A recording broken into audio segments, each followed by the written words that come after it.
Hello, friends. I'm Andrea Morris, and welcome to another edition of Spill the Wine, our podcast, which is, of course, about wine. We are here still with Vadim at Palantine Hills for part 2 of our episode, because I knew coming into here that we were going to be talking nonstop, and you have so many great wines to sample here as well. So one episode just isn't enough. Thank you, Andrea. It is a pleasure and an honor to be on this podcast. To our lovely listeners, I thank you for joining for second part and second episode of our conversation and the tasting here at Palatine Hills Estate Winery. Now let's talk about Palantine Hills, because in our last episode, we never actually talked about the origins of the winery and how long it's been around. Believe it or not, we actually are one of the oldest growers of vinifera grapes in Ontario. The history of the land and the vineyard goes back to the late 1970s, when John Sr. Neufeld purchased the land. He started developing it, planting peach trees, orchards, tender fruits, and some grape varietals at that point in time. With the shift in the markets, the peaches became not so lucrative with time, and by the time we got to the 1990s, most of the property was converted into the vineyards. From there, the history of the grape grower really starts on a full scale. So chances are, if you live in Ontario, if you've been around since 1980s, mid 1980s, you most likely have already drank the wines made from our grapes. But it wasn't under our label because we were just a grower until the beginning of 2000s. In 2002, just prior to that, in 1999, John Sr. started converting some of his grapes into ice wine for other wineries and other friends of ours, and would sell it in bulk. Well, in 2002, the customer didn't require the entire volume that was made for them that year. So a small portion was bottled under our own license, our first label, and submitted to Ontario Wine Awards, where it scored gold. Wow. And that began the whole story of winemaking at Palatine Hills. That's a great way to start off, a winery winning an award. Amazing, right? So Toronto Star wanted to do an article about this wine, this award winner from absolutely unheard of winery, because there's no winery up until then. So they sent a reporter here to take pictures of the retail, to interview John Sr., and they walked in, and where our retail and tasting bar located right now, there were tractors parked. It was a shop. There was no retail. There literally was no POS. There was no store. So they turned around, they sent us a bunch of contractors who very quickly renovated a portion of that, actually just one corner where our POS is right now. They put some boxes, they staged a bunch of bottles, and that's where they took that picture. I don't know if we still have it framed, but I'm pretty sure the senior does. And they interviewed them in that space. And from there on, we started developing into production of white wines, going into rosé. And then by mid-2000s, we were starting to produce really nice, elegant, rich red wines. Today on our shelves, we still have 2010 Reserve Meritage available. By the time our listeners are touching this content, we most likely will have the small format sold through, but we still have double magnums. So those will age gracefully for another decade or more or so. But the wine is drinking amazing right now. Over the 2010 decades, we've picked up more recognition, more awards. We established a very unique, massive fermentation room. And all of those improvements allowed us to better our quality of wine and, of course, increase the amounts of that wine being produced. By the COVID, both brothers, Charles and John Jr., took over the operations of the vineyard, the winery, and the marketing side of that. And they added the patio, they've renovated their retail store, and they came up with this mentality of exclusivity. We welcome everyone from all walks of life, from all budgets. Everybody is meant to feel like family here. And from inclusivity, rather, as opposed to exclusivity. Sorry, my apologies. Yes. My English may not be the best after all these years. Yes. So inclusivity is what we're really aiming for here. And by the time we got to the 2023-24, they really needed more help with the winemaking, and that's where I came on board. And you know what I think is really fun about this property in particular is when you go into the tasting room, there's this little that little box of relics that they are from 1812. Yes, so the site where our vineyard and winery are located historically was part of the War of 1812. There were quite a few battles fought here and around in the area, leaving a massive amount of artifacts from that era. We are discovering them as we cultivate and tend to our land, and we're very proud to connect our guests to the past, to the history of what was actually happening here in the 19th century and before that. So you could... Sorry, I got to interrupt, because what are the things that didn't make it to the box? There's got to be some things that you're like, this is too cool, we got to keep it. Yeah, there's a bayonet. Oh, is there? Oh, yes, that's so cool. It's locked away in the safe. It is a cold weapon. It's about this big. Wow. Because you think about relics and you think about just tiny little things, like those little pieces are in the box, but a whole bayonet. Fully, perfectly preserved, very little rust. Wow. Yeah. It is like when they uncovered it back in the 80s, John was like, wow. So you're still uncovering them today? Pretty much every day, something pops out. I mean, for the most part, it will be parts of ceramic. It will be something from the household items, which, buttons, parts of the corkscrew sometimes. But in most part of it, it's usually parts or fragments. Or they may not be the most displayable items. Nevertheless, we either keep them for ourselves or they being donated to the local museums. So basically, your wine is history in a bottle. Yes, and every wine in a way is a history of that land where it was grown, produced, tended to. Some may extend for centuries, some for thousands of years. I did an episode with Adam at Cloudsley, and he said something that has always stuck with me, that every bottle of wine is a stamp in time. Yes, it is. It's literally a time capsule that it encaptures that year, that winemaking season, all the hard work. I mean, that's why we call our top series wines over time, is because we have the connection to that particular year. Those days we worked overtime, right? We waited overtime of 3.5 years to have them mature and age in the barrels. And of course, they will improve over time as you hold them.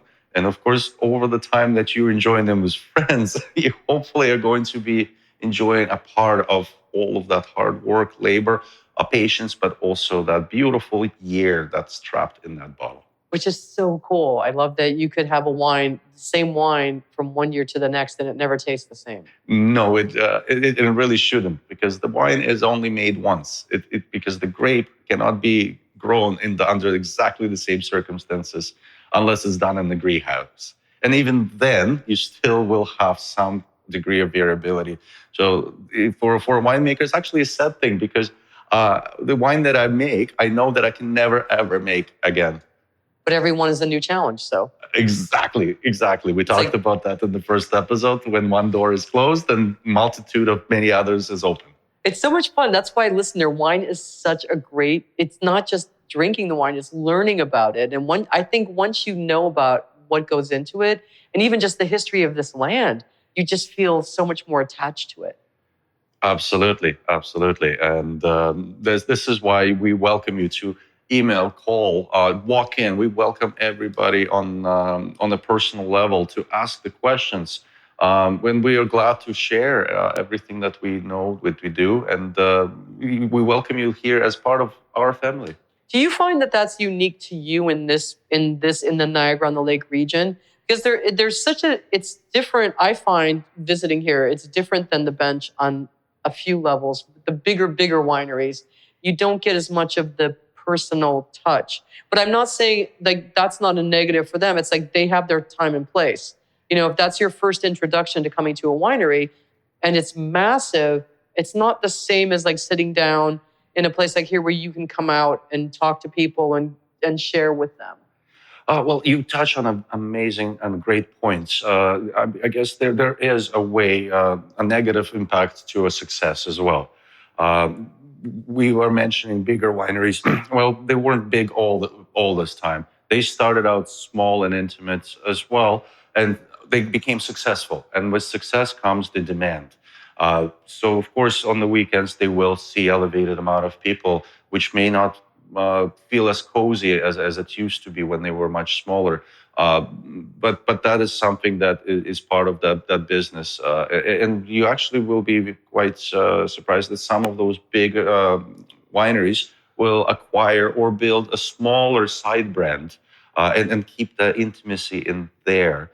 So that's I guess one solution for the bigger guys. I hope we become successful with time as well. But I really hope that we will never lose that nice, chill approach to conversations and tasting and experience here. Because that's the best part, I think. I believe just so that too. conversation and knowing what you put into it and knowing the love and the care that go into those wines. Well, absolutely. And just from the winemaker standpoint, if I do have to deal with 100 employees, if I have to deal with massive amounts of literage to be produced, all kinds of different SKUs, all kinds of different labels, I lose the ability, the time to have that ability to go and connect and convey what we're doing in the back to the consumer. And I feel that is sad. And this is the reason why I am bound to smaller wineries, to family producers, because this is where I do have that ability to have the time to dedicate to the guests. I remember when I was here in March with a friend of mine, and you were saying that you have like one night a week that you guys all come out. Yes, so usually on Friday afternoons, I try to schedule the work production outside of harvest, of course, in such a way that we would finish a little bit earlier, about 2 o'clock, 3 o'clock p.m., where we can, as a production staff, we can come out and enjoy the fruit of our labor and the atmosphere that is created for our guests, for ourselves too, which connects us back to what the front of the winery is all about. I think that's really cool because then you're actually getting to see people enjoy the fruits of your labor too. Absolutely. And you know what? I said the biggest award is the sold out sign. The biggest reward is seeing people smile, seeing people having conversations, seeing people just enjoying themselves. That's awesome. Well, let's enjoy some wine then, mister. Oh, yes. I'm starting to feel a little thirsty now. All this talk about wine is making me thirsty. Well, and the best part, we're going to start with probably Ontario's most favorite grape varietal, Pinot Gris or Pinot Grigio. I do have to make a note that both of those names are interchangeable, and they're just done into different languages. Grigio is Italian for gray, gris as gray in French. So essentially, this is a gray grape varietal. Excuse me. You will see a little bit of color on the skins, and that creates a versatility of styles that you can do it. You can do it with the skin contact. You can do it without the skin contact. This grape varietal really leans nicely with some neutral oak fermentation or aging, and thus creating a multitude of different styles that this can be expressed in. So we wanted to dial it down to more of a Grigio style with crisp acidity, with low sugar levels, with very aromatic nose, but much more reserved palate. With the Pinot Gris variety, then, what is the difference in the winemaking technique with the Grigio as opposed to the Gris? So the French and the Grigio tends to be a little bit softer on the mouthfeel. They will conduct fermentations sometimes in the very neutral oak casks, massive casks, mind though. They will be very, very dry and uplifting on the finish, where Italian and Grigio can be a multitude of different versions, from slightly off dry and very light aromatic wine, which may be not very complex or pretentious, But it also can go into more of a northern Italy style where they will do, like I was in Franciacorta, and they did an outstanding bone-dry Pinot Gris with no skin contact, very similar to what we have in our glasses right now, which was just absolute fruit bomb on the nose, delivering a lot of freshness. Yeah, this is very fruity on the nose. But on the palate, those wines were clean, crisp, very, very straightforward, keeping it nice and easy to enjoy on its own. But again, very easy to pair with a normal everyday fare. This is a nice summertime wine. Yes. Malolactic again on this, I can tell. Yes, a touch of malolactic. I absolutely love this secondary malolactic fermentation because it helps me to dial in the perception of acidity, sweetness, and all of the elements that we would describe wine as, and really tie it all together while still keeping the nose and the fruit locked in. Yeah, it takes away some of the crispness of it, but it also makes it less. It makes it less acidic. It's very nice. Thank you. This is a good like patio wine. Yeah, very easy. Very like I said, it's an easy patio sipper. But there is quite a bit of degree of variability to this wine.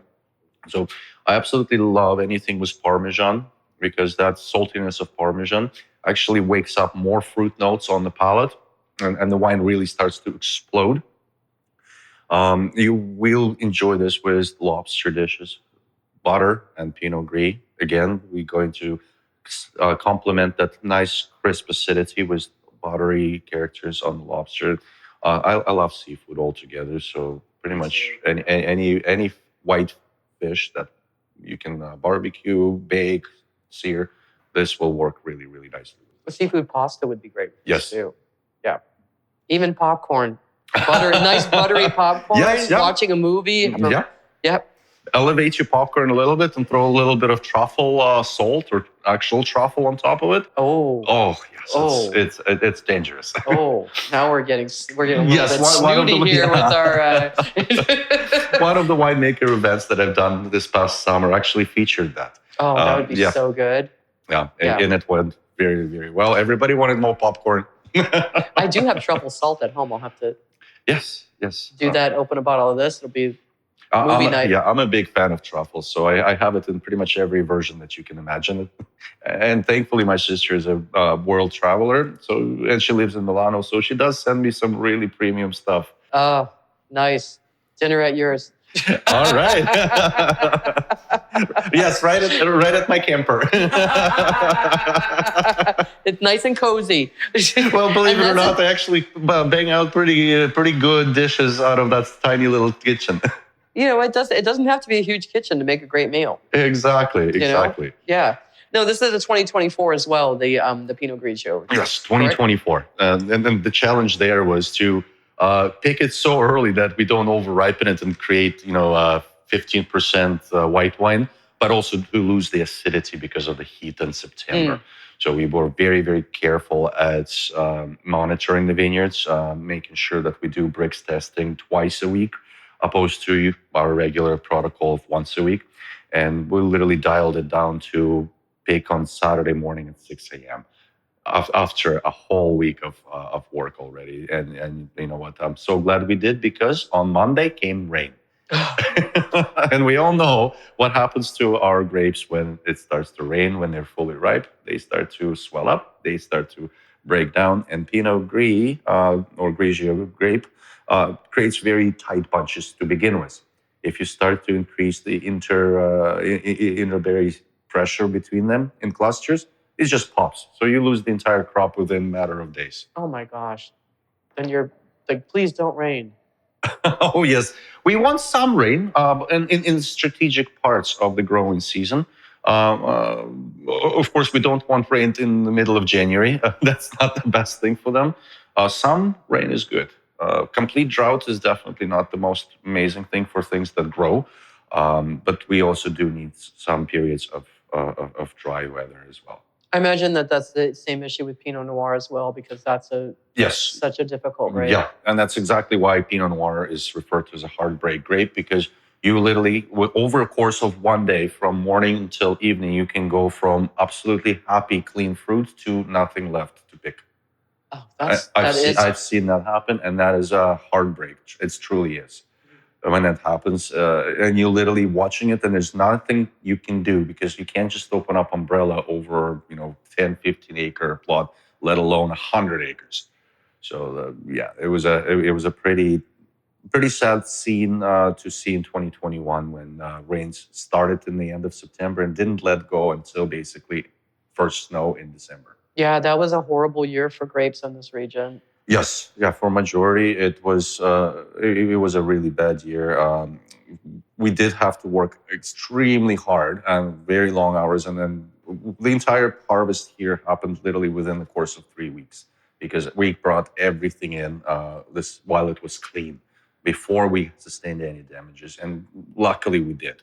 So our 2021 vintage is going to be very strong. Mm. And there are some amazing 2021s I've tasted. Absolutely. Yeah. Those are the wines with slightly elevated acid, slightly lower bricks, so less alcohol. They don't have as much tannin, so they are more approachable young. They're very youthful. They're very well driven by the freshness of their fruit.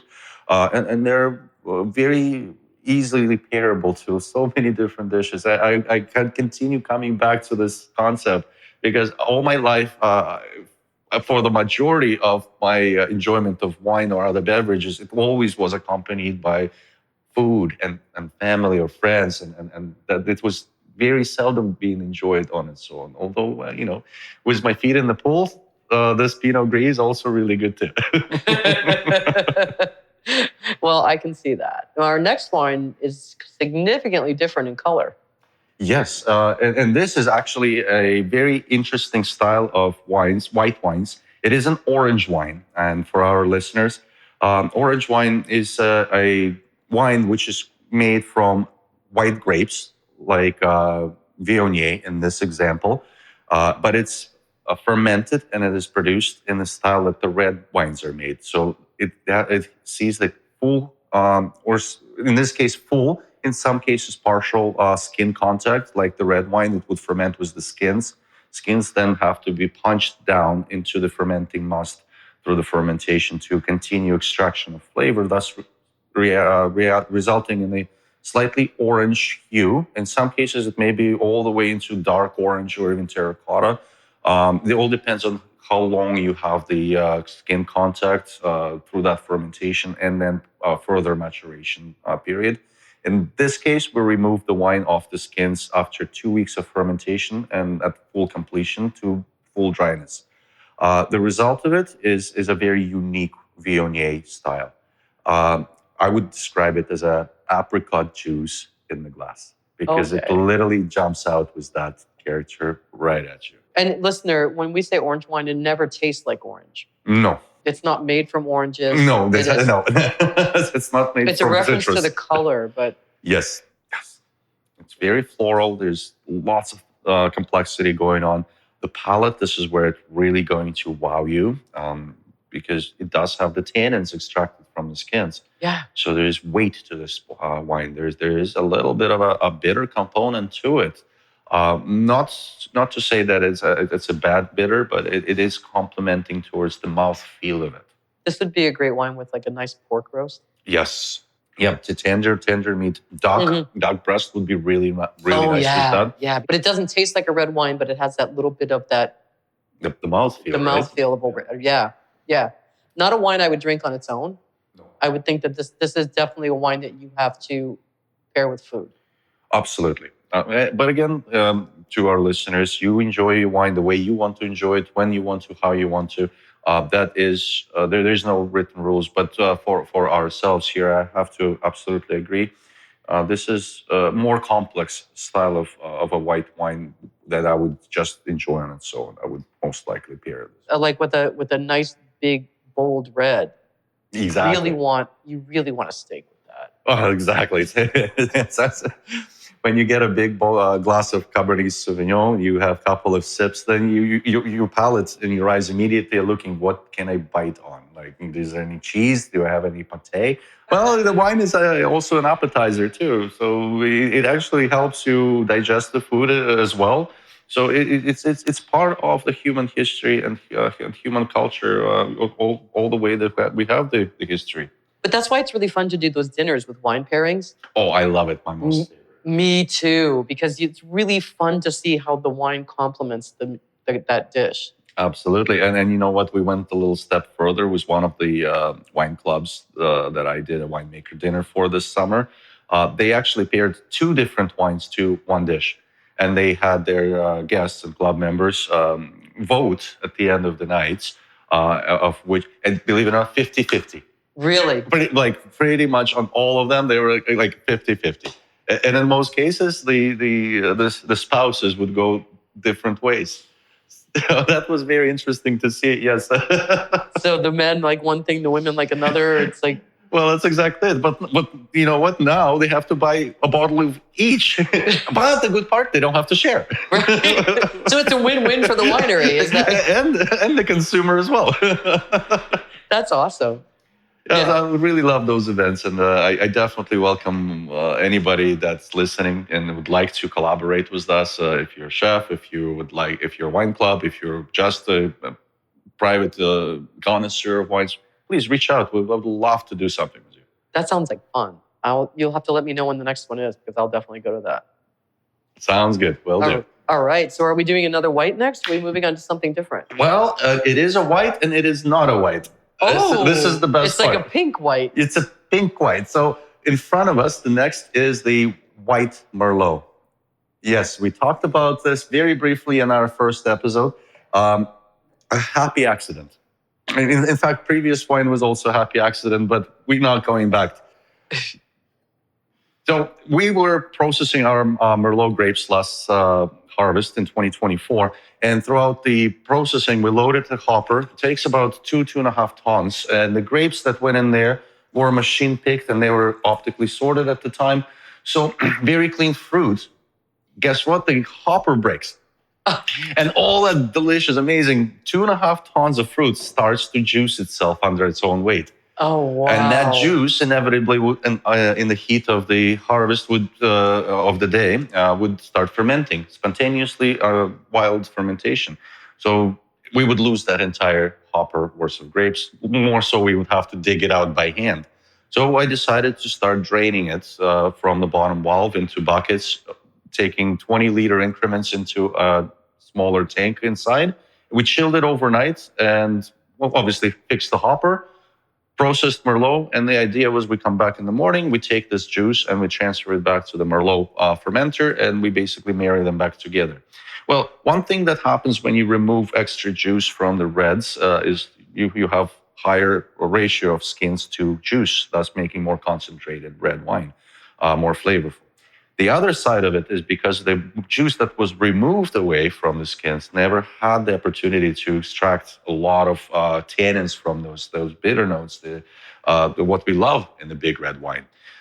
Thus keeping it very elegant, very floral, very fruity. So I tasted the juice first thing in the morning, the day following, and I said, you know what? We should probably ferment this on its own. I know this is a very niche. I know it's a very different style of wine. Not very much association between a red grape Merlot and the white wine. But that was the exciting part about being here at Palantine Hills, because we can do stuff like that. And immediately this became a huge success. We released this wine about 3 weeks ago, and we sold half of this already. Wow. That's incredible. It's a happy accident. It's a very, very double happy accident, because we also got to fix the hopper permanently. So this problem will not occur, but rather next year we're actually going to do this wine intentionally, and we're going to do the size of a batch, which is going to be double from what we've done this year. Wow. It's really good. It is the color of a French rosé. Yes, super light, salmon pink. Yeah. But is it ever fragrant? It is, yeah. The flavors are very elegant. You have to swirl this wine a little bit to wake it up. And the thing is, a lot of the flavor actually is going to come back on retronosal experience after you swallow the wine, because a lot of those flavors are trapped on the palate. And once they start to rise back up, evaporating in your esophagus, that's going to reach your nostrils. And that is when you're going to start smelling a lot of watermelon, a lot of Jolly Ranchers, a little, like you said, slightly floral. I get a little touch of violet. It's really interesting. There's a little bit of sweetness on it, I find. Yes, we fermented this, stopping at 7 grams per liter residual sugar to counteract and balance the acidity, but also because Merlot grapes were so ripe last year that I didn't want to take this wine to 14% mark. We stopped at 13.3% alcohol. I've never tasted anything like this. No, it's super unique. And are you starting to get a little strawberries? And, right? Yeah, the more it sits, the more it like sits on the back of my tongue after I've tasted it. It's almost like a fruit farm in my mouth. Yes, yeah. And the best part, and that's what everybody loves about it, is it evolves in the glass. Yeah. So every sip you come back to, you find new nuances which you didn't even expect to see in the wine.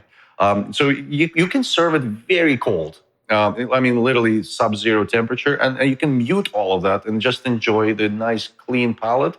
But as it warms up in your glass, the experience keeps changing and evolving. I can't even think, like, this is a wine that I wouldn't even think I would need food with. And most do enjoy it on its own. And what are you selling that? What does that retail for? This one is retailing at $24.95. That's worth every penny. Thank you. It's a really beautiful wine. And what a fun little, it's so, that would be so much fun to just pull out when someone comes over and go, try this. You know what? Before we even had it in bottle, I did wow a few wine writers. We both familiar with them. And I did it without telling them what it is. And nobody guessed. But everybody was so excited that they wanted to buy it. Yeah. And I'm like, well, it's still a tank sample. But when it is ready, I will make sure to put aside a box for you. I've never tasted anything like this. Thank you. But it's just so much fun. Well, it's the thing. It's that mood, it's that fun, it's that emotion trapped in this bottle where, you know, I'm tasting the juice and I'm just excited about it. I literally was like a kid in a candy store. Imagine if you had just either thrown that out or thrown it into with the Merlot and we would never had this beautiful wine. No, it would have. Yeah, exactly. That's a possibility. It would have closed on us, and we would have never experienced this moment with you, and which would not be able to share it with all our guests. It's like literally, I can't even explain how much I like this wine. Yes. Well, you know what? To all our listeners, we try to describe wines. We try to relay how we are experiencing. But can you imagine? Describing Da Vinci's Mona Lisa to somebody without actually showing it to them? Well, it's a very hard concept to do. So I welcome people to call, find information online, look into the back of the labels, not just our wines, all the wines that you're looking at. And don't hesitate to reach out to the winery. They will be very happy to provide you with all the detailed information, answer any questions, connect you to the winemaker, or people who were in one way connected to production of it, so they can convey a better picture of how that wine is. But of course, nothing in the world is ever going to substitute you actually coming and tasting that wine. Exactly. Because what you taste, your friend next to you is not going to taste. Exactly. We're all different. We have all different upbringing, different experiences, different palates. So thus, we all taste slightly differently, or sometimes not so slightly. There's a couple of friends of mine who are very susceptible to the sulfites in the wine. So they will smell even the tiniest amounts of sulfite in the wine, and it's off-putting to them. So for majority of that, they don't drink wine because they don't like the sulfur. Well, they're missing out. My brother comes to visit me from the States, and he always was traditionally like, I only like sweet wines, and he was like the fruit wine king. But now on his last trip here, he actually bought Pinot Gris. Oh, wow. And he bought Cab Franc. Oh, wow. And he was like, I like these wines. And I love watching his palate develop. Yeah, it truly is a journey. And the journey is the lengths of a lifetime. Yeah. because you start developing affinity to different flavors with your age. Your senses become dull to some other nuances. And this is a natural progression of human beings as we start by really liking sweet, fruity, easy drinking or enjoyable things. And then we slowly start to mature and progress into more complex, more developed wines. So, of course, I started by enjoying fruit wines too myself. I started making ciders before I made any wine at all because I really loved fruit ciders. But then I mean, we're talking about before actual legal drinking age.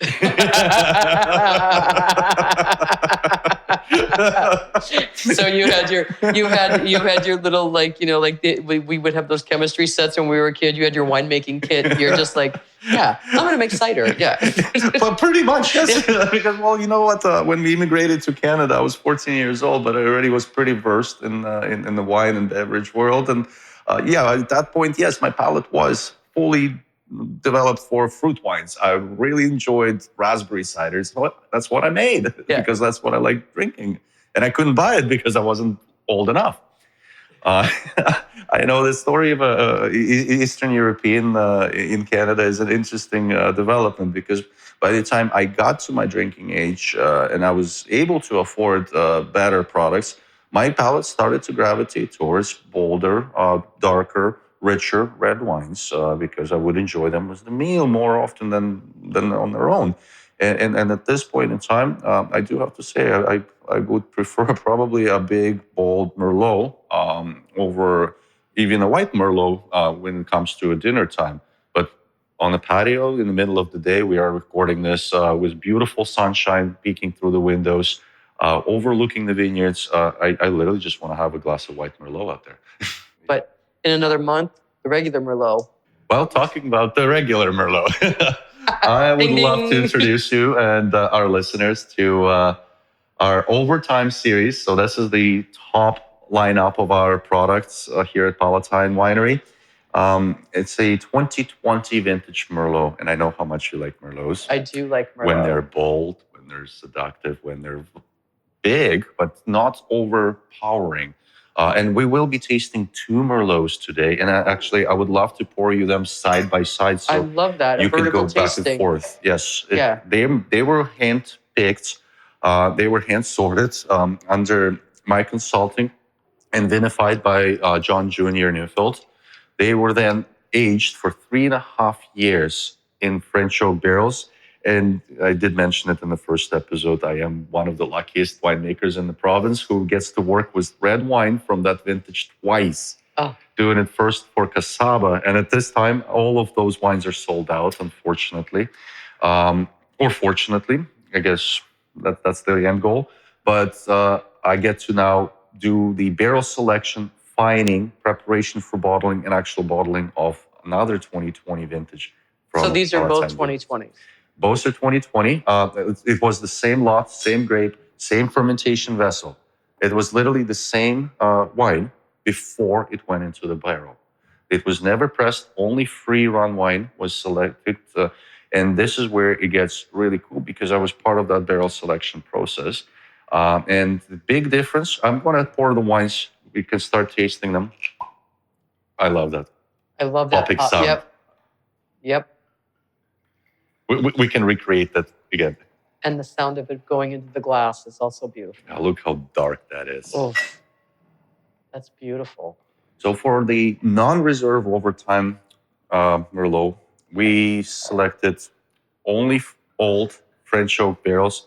In the industry, we refer to such barrels as neutral barrels. And for our listeners, neutral barrel can be a very loose term. It can be used in many different ways, combinations to describe older barrels. So I will clarify it for our understanding here.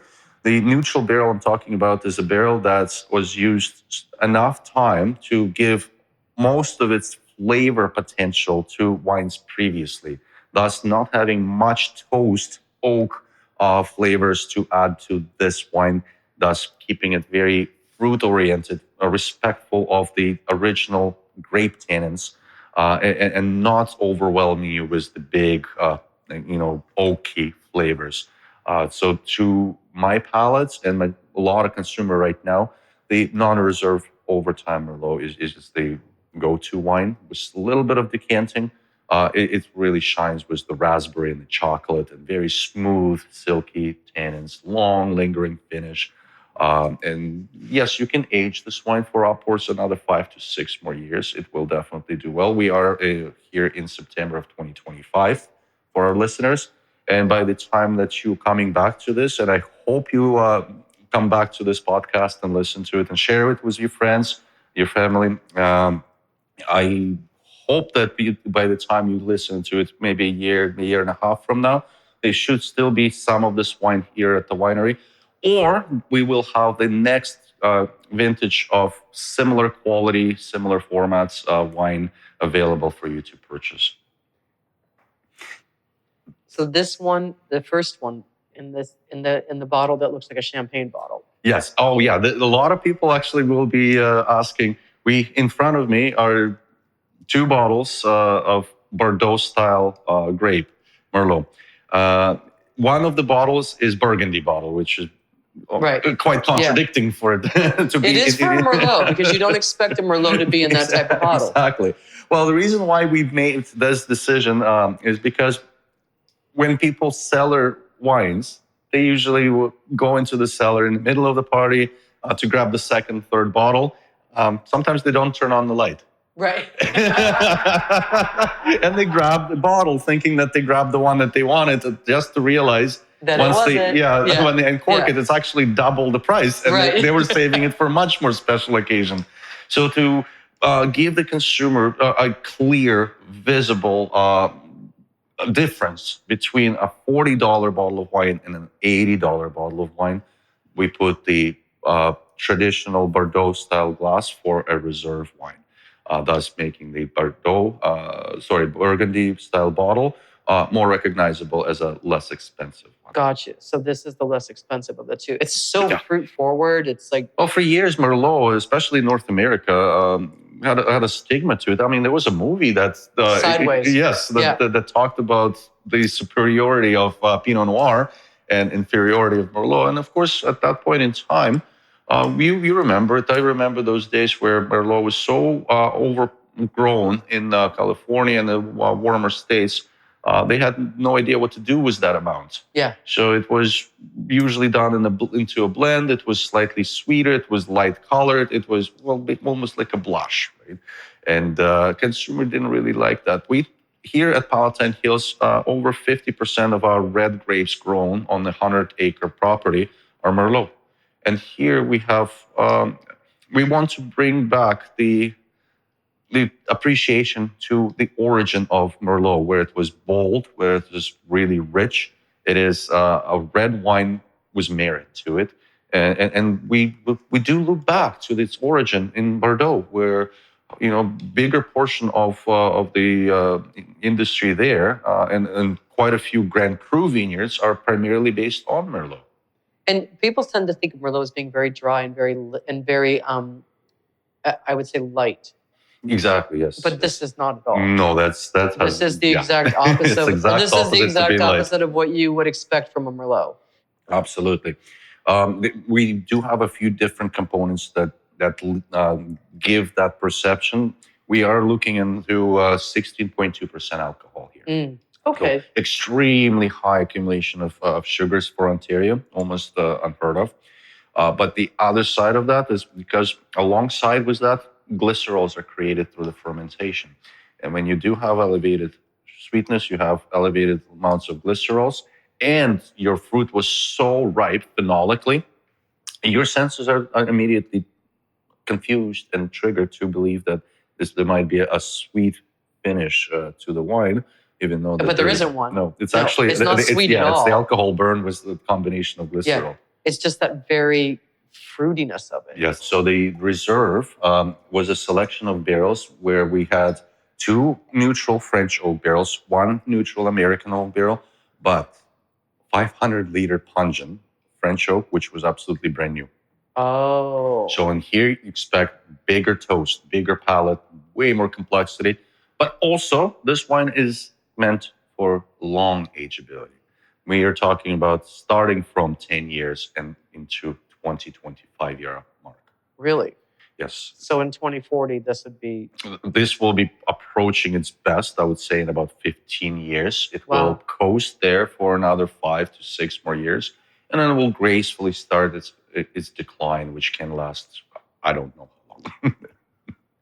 It's interesting because it really is completely different than the first over time. Right. And Yeah. in the beginning, this was actually one fermentation vessel, one tank, hand plunged every 8 hours for the duration of all fermentation. And it's literally the barrel selection that makes these two so different, so equally good in their character, but for different reasons and for different purpose. One is to be enjoyed sooner than later within the next 6 years. The other one, don't even look at it for another 5 more years. Yeah. Take the box of it, put it away. I mean, if you're listening a year, 2, 3 years from when this is being recorded, and you do have this in your cellar, okay, you can go look at it, but still. Don't drink it. Don't drink it quite yet. You got another 2, 3 more years to go. Because I can tell just from the taste of it that it needs to evolve. Yes, it's tight. It's really... Even the dogs agree. Yeah, I mean, even we're dog friendly here. Both of the owners' dogs spent the entire days here at work helping us chase away the birds, the critters. They're really well appreciated by the customers because they're super friendly dogs. So yeah, even the dogs agree that this is a big, bold red wine, which is not quite yet ready for everyday enjoyment. And I can tell that the first one is very fruit forward. It's very approachable. This one, if you just tasted this now and you weren't familiar with wine, you'd go like, I don't like it. Yeah, for the most people, this would be overwhelming experience. It's just so much going on, and it's such a bold flavor profile. And if you're not familiar with the oaky flavors, this is a lot of oak. It is a lot of oak. I am drinking our 2010 vintage Merlot and Meritage wines from Palatine, and they're just on the beginning of the peak. So they stay there 15 years down the road. They're still developing. So I have a very high hopes for Overtime Reserve Merlot to be an exquisite wine, although both are already award winners at the national level. Do whites evolve in time like that, or is it just reds? Some whites which are designed to age and improve and you put it usually under a cork, they will improve. They like will a Chardonnay? Change. Exactly. So we're now thinking about buttery, creamy Chardonnay. Well, it can start being very oaky. I mean, in some cases, it might be almost like a chewing on the back of a pencil or, biting a 2x4. I hope nobody really has that experience, but if you do, you can relate there. And then with time, 4, 5, 7 years down the road, that oak integrates into the structure of wine, and it starts to diminish its sharpness, but rather it's going to give the body to the wine, and it will improve it in a sense. But very quick side note, because when our listeners are going to be asking, well, how do I know how long should I age this wine? I mean, we're talking about this in particular, but you go to Osibio, you look at the shelves, and what do you think? How long is this bottle of Bordeaux going to last? I need to buy it for a gift for 5 years from now. Well, guess what? One rule of thumb: if you taste the wine, you like it the way it is, when you taste it, drink it now. Don't age it. It will change. Are you going to like it when they change it? Possibly. Is there a possibility that you might not? Well, definitely yes. So drink the wines when you love them. Gotcha. That makes complete sense. And then how would you justify if someone says, okay, this is an $80 bottle of wine and it's really not ready to taste now?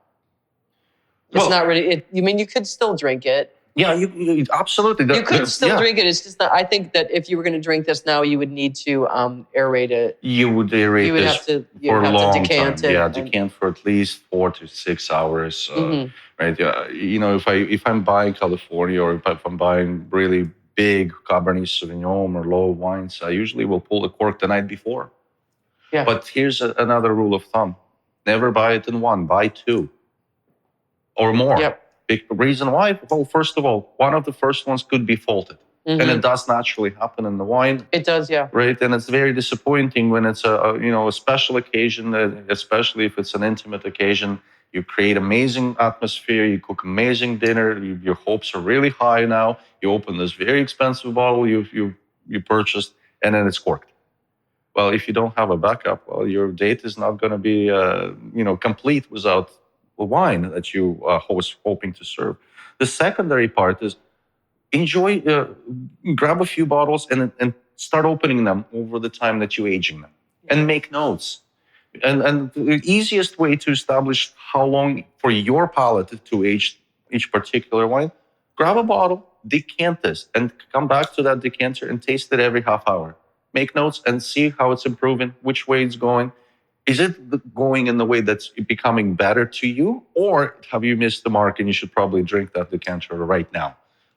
Do the experimentation on your own. And I encourage all our listeners to be more engaged with your own senses in such a way that you make this your experience. Don't rely on just the shelf talker or Robert Parker score or literally anybody else's opinion, because the only opinion that when it comes to wine that matters is only yours. Exactly. And we have one more of your overtimes to get to before we go overtime. Yes. How'd you like that one, Lukas? But in Gutch. Well, you can see how there's a lot of spins that can be done on the overtime, just the word itself. Yeah. And that's actually the brainchild of Charles Newfield, because he is the backbone for all of this beautiful marketing, these gorgeous labels, the wines, the packaging. And it's such an incredible feeling when the family is involved. Yeah. Then they care, they're passionate, and this is the atmosphere that I absolutely love about Palantine Hills. Is you're not working for somebody who's in Toronto or even worse across the seas. Right. You're working for people who are working alongside with you and have been tending to these wines, to this land, to these grapes for all of their lives. Because they're personally invested. They're personally invested completely into this. So this is a completely different label as well. This is an orange, kind of a peachy color, but it's not a peachy wine. Not very peachy at all. It is very dark, as you can see. We can barely see through the glass. It is a overtime reserve Cabernet Sauvignon 2020 vintage. Oh, the nose on this is stunning. This is the top tier wine at our winery. This is as big and bold as it gets here at Palatine. The toppermost of the poppermost, as they would say. Yes. And now the traditional characters of Cabernet Sauvignon, cassis, right? That's just jumping right out of the glass. The blackberry, a little bit of blueberry. The palate, though, I'm almost black cherry. Maybe. Black cherry, yes. Yes. I know, we can just smell this wine all day. And you know what? And that's really, then, listener, it's really important to actually smell the wine. I absolutely agree. And what? I cannot agree more. My previous life in my education was anesthesiology. And, we have only a few senses of taste. There's actually only 5. Well, fifth is umami, so it's not really a taste, but more of a mouthfeel. When we can smell billions of different molecules. Maybe we're not as good and advanced as dogs, but we still can recognize a lot of those things. And because we can smell it, it foreshadows the flavors to our palate. Now, I encourage all our listeners, get a glass of wine or juice or anything that has some flavor to it. Don't do the water. Yeah, no. Right? Or vodka. That's not a good example. No, but... So here's the little exercise. Close your nose and try to taste whatever it is in front of you. And then try that with your nose open. Don't specifically go and nose the wine or whatever you are experimenting with, but just have it open. And you will notice that you tasted that thing completely differently. Either it be food or it be beverage. And that's the cool little exercise I want to leave our listeners with. Yeah, it's like always smell the wine before you spill the wine. Yeah. Yeah. Well, actually, you know what? One step before that, we look at the wine. Yes, because you look at the color, you look at the legs. Yes. And listener, legs are like the little remnants that run down the side of the glass. Yeah, you can also call them tears because they do look like they do look wine like tears. Yeah. A big misconception: the tears don't give you the idea of the quality of wine. No, it's all about the alcohol content. Yeah, they show you how much alcohol and how much glycerol is in there. Because those two are complementing each other. In some cases, it could be a low alcohol wine, but with high glycerol content, and it creates amazing tears to it. So yeah, we as a human being, and for the most part, we eat with our eyes. So the first impression is always the color of the wine. Look at it, if it's transparent or not. So filtered or not filtered. Is there any sediment? What's the color? Are you seeing any terracotta, or is it like purple, or is it ruby? Right. So all those things will tell you and foreshadow how that wine is going to be tasting and smelling. But yes, and sediment isn't bad. No, sediment. Yes. People think that they're like, oh my God, there's sediment in this glass. It's like, no, that's good. Yes. A lot of misconception about the sediments that is a fault about the wine. It is not, especially in a well-aged, full-bodied, high-quality red wines. In fact, those sediments are welcomed. The question comes to presentation. And yes, those sediments are tartrates. So it's a crystal of tartaric acid that polymerized to tannins and precipitated out when it became big enough. Now, on your palate, it's going to taste a lot like sand. Not the most pleasing experience, because we all had some experience with the beach and sand in our mouth. So to prevent that, you can always use a cheesecloth. You can always use a coffee filter. If you're in a restaurant setting, you will notice that the sommelier will have a candle under the bottle, and they will very slowly, gently decant that bottle of wine into a carafe. But please, do not tell them to pour every single last drop. They will leave a little bit in the shoulder of that bottle where the sediment is, so it doesn't get onto your palate. And that's why the bottle is actually designed in such a way which retains more sediment for Bordeaux style. And that's the cool thing about it. And I had a customer come into the winery I work at sometimes, and he was telling me that he takes that sediment and puts it on cheese, like on a brie. Yes. And bakes it into the brie. And he said it makes the brie taste amazing. Oh, absolutely. In the home setting, do not discard of that. You can use it in many different ways. Think of it as a flavored salt, except that it's not a salt, it's an acid crystal. So it will also add the acidity to your dish. It's really, really amazing. And this is a beautiful Cab Sauv. I'm in love with this. It's just so full-bodied. And you can drink this now. You don't have to decant it forever. Or like you could decant it and it would give it even more flavor. Yeah. But it's absolutely stunning. Thank you. Well, same like the Overtime Reserve Merlot, this bottle right here was meant to age gracefully for decades to come.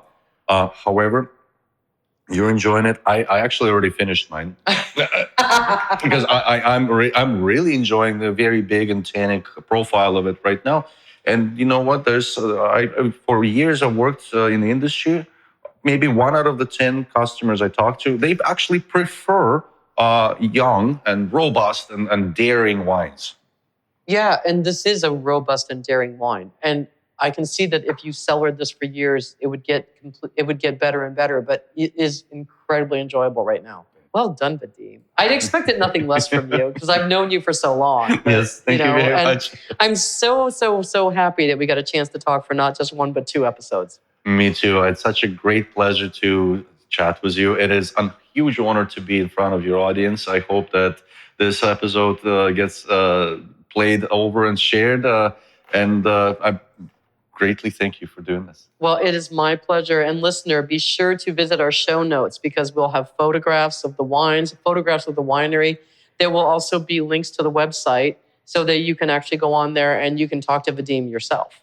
Yes, please. I do want to welcome every single one of our listeners to Palantine Hills Estates Winery, regardless of when you're listening to, how many years have passed since the publishing of this. I would love to meet you here, would love to welcome you, and would love to introduce you to our wines. And let me just tell you, Vadim is a great host and you will enjoy that. But also, listeners, don't forget to like and follow Spill the Wine on Facebook, which is Spill the Wine Podcast. Instagram is Spill the Wine _podcast. Like, follow us, tell your friends. Also, when you listen to the podcast, be sure to leave comments, because like us on that when you do that, because that really helps us to grow our audience. And we have continually been growing our audience. And we also have a website, spillthewine.ca, where you can go and see. There's also a backlog of all the episodes there. And you can contact us via email at contact@spillthewine.ca. I'm so confused, but I'm so excited because I've had such a great time with Vadim. It's a good Cabernet Sauvignon. So much fun sitting with you. I feel like reuniting with an old friend. Thank you so much for being a part of this podcast. Thank you, listeners, for being here. And we will say until the next time, cheers. Cheers.